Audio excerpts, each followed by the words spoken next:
A decorated American general has just walked out of Donald Trump and Pete Hegseth's explosive Pentagon address, and within minutes, he detonated a truth bomb that no one in Washington saw coming. Make sure you hit subscribe right now so you don't miss the next big revelation as this story unfolds. The fallout began in the echoing halls of the Pentagon itself.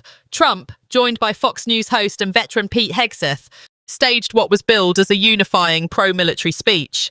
But the event spiraled into a spectacle that left senior officers stunned. And when one of the most respected generals stormed out mid-speech, the drama instantly shifted from stage-managed patriotism to national controversy.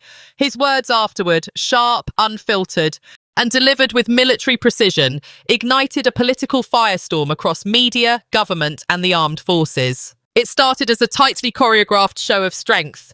Trump returned to familiar ground, framing himself as the soldier's champion, while Hegseth provided the rallying cadence. The Pentagon setting, long considered sacrosanct for non-partisan defense, was chosen to symbolize order. Yet from the very opening lines, the tone was divisive. Trump doubled down on claims of betrayal by what he calls the deep state generals and alleged political weaponization inside the military. Applause filled the front rows, mostly political allies, but the uniformed brass sat in stony silence. The general, whose departure would later overshadow everything else, had been seated just 3 chairs from the stage. At first, he scribbled notes, jaw tight, then crossed his arms. 15 minutes in, as Hegseth began attacking critics of Trump's Pentagon agenda as weak men bowing to woke winds, the general stood. Without fanfare, he adjusted his uniform, nodded briefly to colleagues, and walked straight down the aisle. Cameras caught it. The silence as he exited was louder than the applause. Outside, the press swarmed him. Reporters shouted, was he protesting? Was this resignation? His first words, measured but fiery, dropped like ordnance. The military is not a campaign stage. It is not a backdrop for division. And I will not stand in silence while it's used as one. In that moment, the general transformed a political rally into a national reckoning. Within minutes, clips flooded social media. Hashtags like #General Walkout and #Pentagon Bombshell trended across Twitter and TikTok. Supporters hailed him as a patriot defending democratic norms. Trump allies branded him a traitor. The speech, intended to project strength, instead revealed fractures in the very institution Trump claimed to command. Reactions spiraled. Veteran groups issued statements of support. Pollsters rushed out overnight surveys showing military families split, 43% siding with the general, 39% with Trump, the rest undecided. Editorial boards from Washington to London seized on the symbolism. Even traditional conservative commentators admitted the optics were disastrous. A uniformed leader walking out on a former commander-in-chief in the Pentagon itself. Then came the chain reaction inside Washington. Rumors swirled of resignations brewing among senior staff. Leaked emails suggested unease within the Pentagon press office, caught off guard by the political framing of what was sold internally as a morale event. Several Democratic lawmakers demanded investigations into whether Trump had improperly politicized military facilities. Republican leaders stayed largely silent for 24 hours, signaling unease but unwillingness to cross Trump publicly. As the dust settled, the general elaborated in a formal statement. He insisted he had not coordinated with any political group. His objection, he said, was simple. The oath is to the Constitution, not to a party. Our strength is in unity, not in fear-mongering. Those lines ricocheted across cable networks, clipped into viral 30-second blasts. For many, they echoed historic moments of military dissent, generals standing against presidents when lines between politics and national security blurred too far. The consequences remain profound. Analysts now warn of 3 possible scenarios. First, that Trump doubles down, using the general's defiance as proof of what he calls a disloyal Pentagon, galvanizing his base but deepening institutional rifts. Second, that the general's stance sparks a broader push among military leaders to publicly draw red lines against politicization, a move that could redefine civil-military relations for years. Third, that public fatigue with chaos, another Pentagon storm after years of turbulence, pushes moderate voters further from Trump's orbit in an already fragile election landscape. Inside the Republican camp, whispers of worry grow louder. Donors fear alienating military families.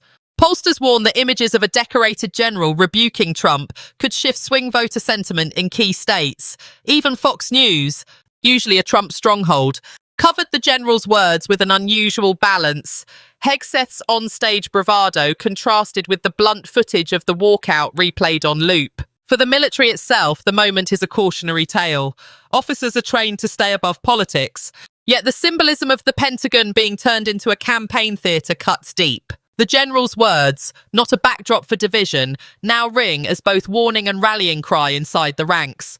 Already, junior officers on military forums share messages of respect, while others caution against open defiance that could erode civilian control of the armed forces.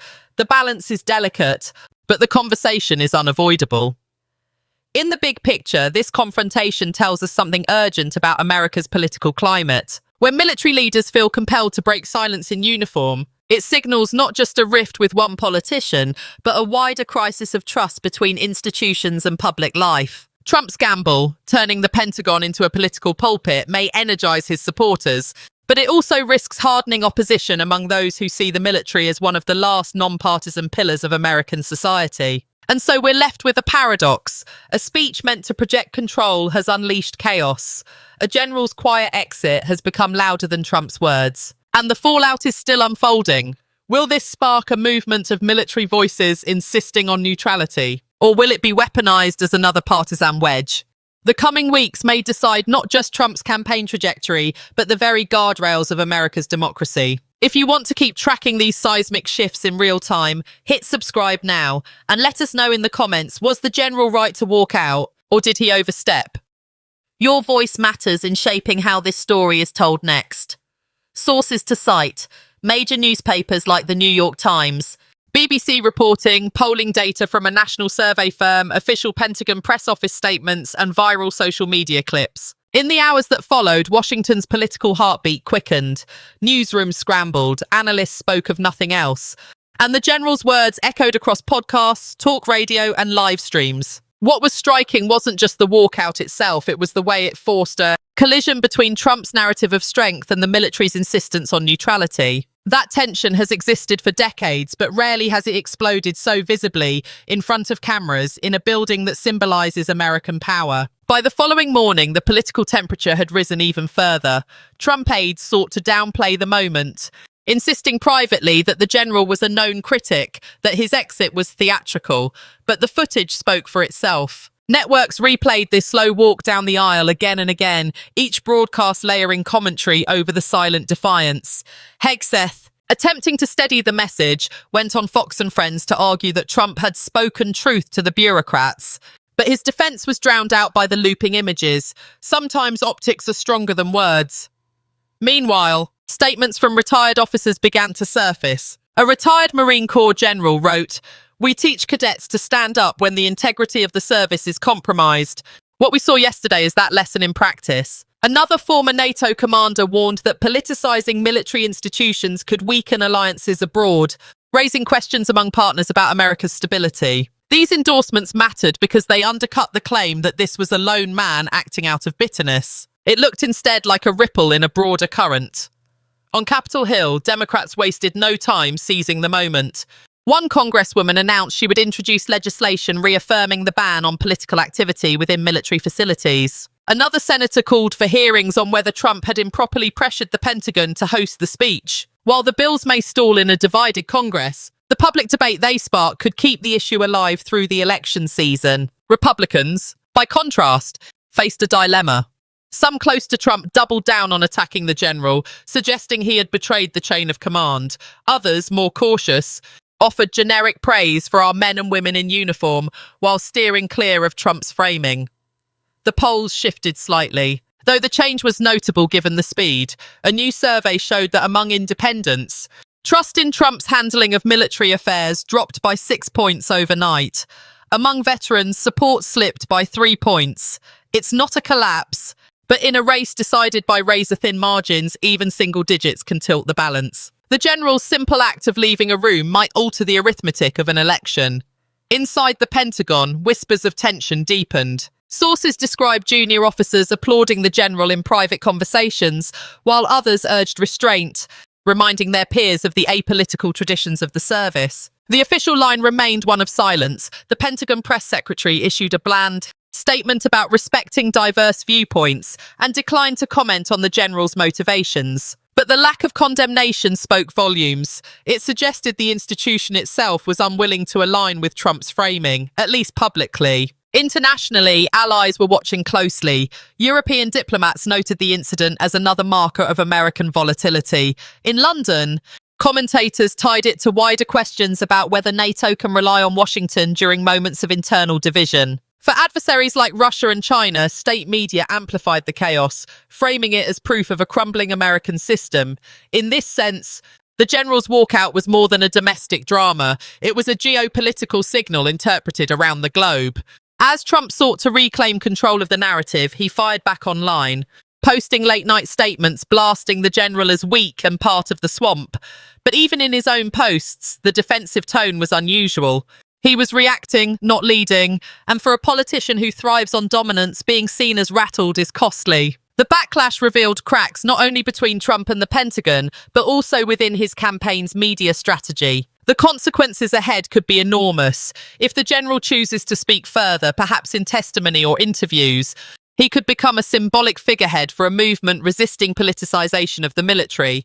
If he remains silent, his actions may still reverberate as a defining image of the campaign, one man walking away while others applauded. Either way, the event has set a precedent. Future presidents and candidates will be measured against it whenever they consider turning military spaces into political stages. In the bigger picture, this is not just a story about one speech, one man, or one former president. It is a story about the fragile line between politics and the armed forces, about how quickly trust can be eroded when leaders blur boundaries meant to protect democracy. The general's words, not a backdrop for division, may echo long after Trump's speech is forgotten, because they crystallize a fear many Americans share. The institutions once seen as sacred are now props in an endless political war.